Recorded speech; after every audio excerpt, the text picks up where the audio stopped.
Então, quando você olha o Brasil, pô, o Brasil está longe porque o eixo dinâmico do mundo sempre teve lá no hemisfério norte, né? E nós estamos isolados aqui no continente, aqui no subcontinente, aqui da América do Sul.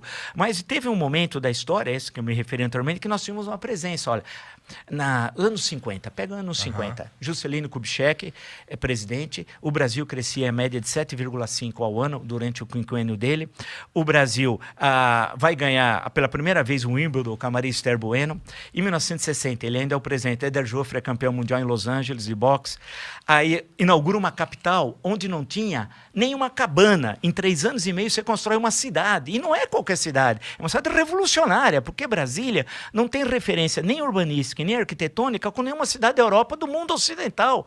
Você veja as colunas do Palácio da Alvorada, não tem as referências greco-romanas, como tem em qualquer país da América ou da Europa. Aqui foi um outro mundo, havia um otimismo tão grande que nós seríamos o país do terceiro milênio, era o que se pensava à época. O cinema brasileiro foi um cinema novo, presença internacional, a música, a arquitetura, a literatura, nos esportes, o Brasil era moda. E onde a gente se perdeu? Aí, essa é a grande pergunta. Onde é que nós nos perdemos? Quando chega os anos 80, aquele modelo de crescimento durante a ditadura militar, o Brasil cresceu muito. Teve todos os horrores políticos, eu escrevi já sobre isso, tem um monte de coisa, mas tem o lado econômico, o Brasil nunca cresceu tanto como naquele período. Então, se você pega 1968, o pessoal fala que o milagre econômico é até 73, quando vem a primeira crise do petróleo, mas é maior, é até 78. Então, de 68 a 78, o Brasil cresce a taxas altíssimas. E aquele deslocamento campo-cidade, as cidades crescem também muito rápido, o país se industrializa. O Brasil foi, em 1980, era o maior parque industrial do hemisfério sul. A indústria representava 30% do PIB. Sabe quanto ela representa hoje? 9%. É uma loucura, né? Então, era um país... A gente retrocedeu. Retrocedeu, nós demos grandes saltos para trás. Aí nos perdemos com a crise da dívida externa em 82, porque o Brasil se endividou e parte da dívida do Brasil não era juro fixo, era juro móvel. No governo Carter, os Estados Unidos meteu o pé pelas mãos economicamente e a inflação foi de 2 dígitos, o que anual, o que para os padrões americanos é uma coisa altíssima. E a taxa de juros também subiu. Então, e aí teve 2 choques de petróleo, 73 e em 79, quando o preço do petróleo aumentou muito e o Brasil importava 2/3 do que consumia. Na época, a Petrobras só conseguia produzir 1/3. E então, o Brasil ficou... Bem, nós tivemos tentativa... Os postos de gasolina fechavam sábado e domingo, porque tinha de racionar, né? Aí queriam inventar um negócio chamado Simoneta, que era um papelzinho que a gente chegava e entregava. Teve todas aquelas tentativas de resolver o problema. Mas veio a crise, aí o Brasil não conseguiu pagar. Tanto que em 82, o México estourou e o Brasil era o maior devedor. E não tinha condições de honrar a dívida, nem pagar os juros e amortizações, quanto mais o principal.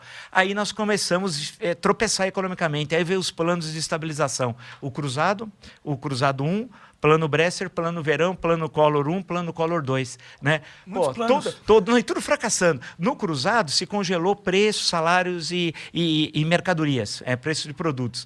Você Todo mundo sabe que isso não funciona. Mas na época foi um sucesso. O primeiro mês, deu certo no primeiro mês. Foi assim, olha, porque a inflação era muito alta, então de uma hora para outra os preços pararam de subir.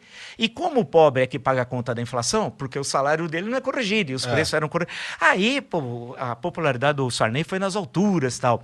E teve cenas as mais grotescas, teve fiscal do Sarney, que ele inventou uma categoria chamada fiscal do Sarney. Qualquer um de nós poderíamos fiscalizar uma tabela, porque os preços tinham tabela, independente de onde fosse. Então, um Guaraná, em qualquer lugar ele tinha de custar R$1,50. Não importa se fosse no hotel mais chique ou no boteco da esquina. É absurdo, porque você tem os custos da empresa, não existe. Mas aí foi um sucesso, Parece tal. uma tática do Talibã, né? Não, era uma coisa de tentar, porque se queria resolver o problema da inflação. O que aconteceu? Não só não resolveu, como a inflação foi subindo. Nós chegamos a ter inflação de 1.700% ao ano. É que vocês não viram e muitos, os que viram, esqueceram. Nós chegamos na primeira quinzena de março de 1990 a ter 84% de inflação em 15 dias. Era aquela história que você precisava pedir 2 chopps, porque se você pedisse agora, meia hora depois estava mais caro. Porque 84% em uma quinzena é uma loucura. Eu lembro de um comercial da Casa e Vídeo dizendo que poderia comprar a prazo e era apenas 50% de juros. Não, porque nós chegamos para uma inflação, era uma loucura. loucura. Então, aí todos esses planos fracassaram. E a inflação não parava de subir, a economia tropeçava, porque, né? Mas mesmo assim as empresas funcionavam, o que mostra que o empreendedor brasileiro é nota 10. Porque você imaginou como é que você ia comprar do teu fornecedor, se a inflação a mensal muitas vezes era de 50%, você comprava aqui, mas na hora que você ia vender, já o preço já tinha subido. Então, você tinha dificuldades assim de controle de estoque, era uma coisa assim tenebrosa. Aí veio o governo Itamar Franco, que ninguém lembra, foi o melhor presidente dos últimos 50 anos do Brasil, Itamar, durante 2 anos e meio, que ele era vice. Período de transição, aí vem o Plano Real. Aí veio o Plano Real, que não tinha nada dessas maluquices de congelar isso. O Plano Collor não só congelou preço, mas congelou ativos financeiros. O que é o ativo? Conta corrente, poupança. De uma hora para outra você não podia sacar nada. Você precisava pagar o salário dos funcionários da tua empresa. Não tem jeito, você não conseguia pagar. Foi uma loucura. E o que tinha de tão especial no Plano Real? Aí o Plano Real, aí que é uma grande sacada econômica, né? Porque basicamente não só, mas fundamentalmente o André Lara Rezende e o Pércio Arida e tal. Eles já estavam com essa proposta desde o ano da década anterior, chegaram até a publicar em livros e tal. O que eles vão fazer? O problema da inflação é a moeda perder valor. Você precisa confiar na moeda e a partir dali a economia começa a se manter relativamente estável. Aí o que eles fizeram? Fizeram a transição da antiga moeda para o cruzado. E em 2 meses teve a URV, havia uma unidade referencial de valores. E o Brasil fez esse país é fantástico. Por isso que essas coisas de Bolsonaro, essa caterva, vai embora tal. A gente tem de ver 94. Em 2 meses, você tinha uma tabela, né, em que você tinha a conversão de URV na nova moeda. E deu tudo certo, porque na padaria você tinha 2 moedas. No ônibus, 2 moedas. Nas grandes empresas negociando, tinha 2 moedas. Eu lembro que eu sempre observava o Aloysio Mercadante. Quando o Mercadante falou que ia dar errado, eu falei, vai dar certo. Porque é sempre o oposto. Tudo que o Mercadante fala é o contrário. Você precisa multiplicar por -1. Quando ele falou que em 94 ia dar tudo errado o Plano Real, eu falei, agora vai dar certo. Né? E aí deu certo. E foi uma coisa... Mas aí o Itamar Franco comprou... ninguém sabia se aquilo ia dar certo. O modelo teórico era muito bom. E deu certo. Tanto que o dólar começou a ser cotado. É bom lembrar que você comprava com 0,86 centavos de real $1. Era o contrário. Era assim. E conseguiu organizar a economia de uma tal forma e a moeda passou a ter valor, que nós não tínhamos, porque a gente não sabia. E aquilo foi uma coisa fantástica. Não tinha reeleição à época. A reeleição é em 1997. Mas o Itamar Franco, que o Itamar tem aquele jeito, não era marqueteiro. Político precisa ser marqueteiro. Você não precisa só fazer bem, ser um bom presidente. Você precisa mostrar que faz bem. Isso é essencial. É aquela história, não basta ser honesto, mas ele parecer honesto. É um negócio complicado. E o Itamar conseguiu, ele teve vários ministros da Fazenda, vale lembrar, né? O último foi o Ciro Gomes, que ficou como ministro da Fazenda, já no segundo semestre de 1994. Ele foi um bom ministro da Fazenda? Foi, porque naquele momento era a implantação do Plano Real. E ele substituiu, houve um problema com o Rubens e Cooper. Aí ele substituiu, conseguiu segurar, porque ninguém estava acostumado aos preços não subir.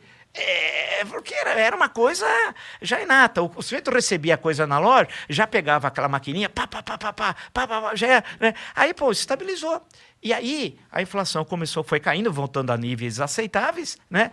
E aí isso garantiu que o Fernando Henrique fosse presidente da República. O Fernando Henrique deve levantar as mãos aos céus a 2 coisas. Uma, o Plano Real, e outra, a coragem do Itamar Franco. Porque o Fernando Henrique era ministro de Relações Exteriores. Não era da Fazenda, quando veio o Plano Real, antes de vir, estava chegando o Plano Real. Aí o Itamar... Houve um problema com o ministro da Fazenda, o Itamar, ele queria substituir, pensou no Fernando Henrique. Ligou para ele estava em viagem internacional, nesse momento estava em Nova York, que ele era ministro de Relações Exteriores. Falou, olha, Fernando Henrique, eu queria te consultar, tal. Ele falou, não, eu não quero, não aceito, em hipótese nenhuma, ser ministro da Fazenda, tal. E o Itamar falou, mas aí tem um problema. Ele falou, qual? Já está no Diário Oficial, cara. Já saiu. Você não é mais ministro de Relações Exteriores. Você vai chegar aqui, você viajou, ministro de Relações Exteriores, você volta ministro da Fazenda. E aí começou a implantação do Plano Real, do qual, politicamente, ele acabou hiper favorecido, né? Tendo em vista que ele tinha dificuldade de ser, ele era senador, de ser reeleito deputado federal. Ele sabia que o Senado ele não tinha chance em 94. Tanto que no final de 83, ele falou, você é candidato a deputado federal, tal, aí veio o Plano Real, caiu no colo dele. A história é assim, a história é surpreendente, né? E aí ele em junho de 94, o Lula estava em primeiro disparado, né? E aí lança a candidatura dele e ele ganha no primeiro turno. E em 98, ganhou outra vez no primeiro turno, as 2 vezes do Lula. Mas fez um governo que, de um lado, teve essa estabilização, né, em relação à inflação, mas foi muito pouco ativo no campo do desenvolvimento econômico. O Brasil cresceu muito pouco. Claro que ele teve crises internacionais, teve a crise da Rússia, a crise asiática, problemas complicados que a moeda nossa aqui teve de ser desvalorizada, teve momentos complicados de crises internacionais e o Brasil não tinha reservas monetárias suficientes para segurar ataque especulativo da moeda. Hoje o Brasil tem uma reserva imensa, tal, que vem, inclusive, ainda desde dos governos do PT. Então, você consegue assegurar caso tenha um ataque especulativo. Naquele momento não tinha.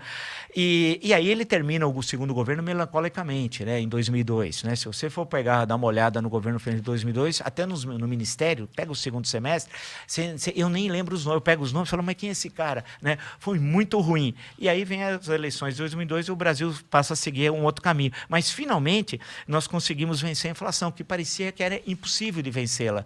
Agora, claro que foi uma tremenda vitória, mas aí o país parou de crescer, o Brasil precisa crescer. Deixa eu te perguntar uma coisa, você gostaria de viver de YouTube, fazer seu próprio horário, trabalhar de onde você quiser e principalmente gerar muita receita? Pois é, hoje é a sua chance. Finalmente a gente lançou o Viver de YouTube, que é o único treinamento no mercado que vai te acompanhar do absoluto zero até a criação do seu canal de sucesso.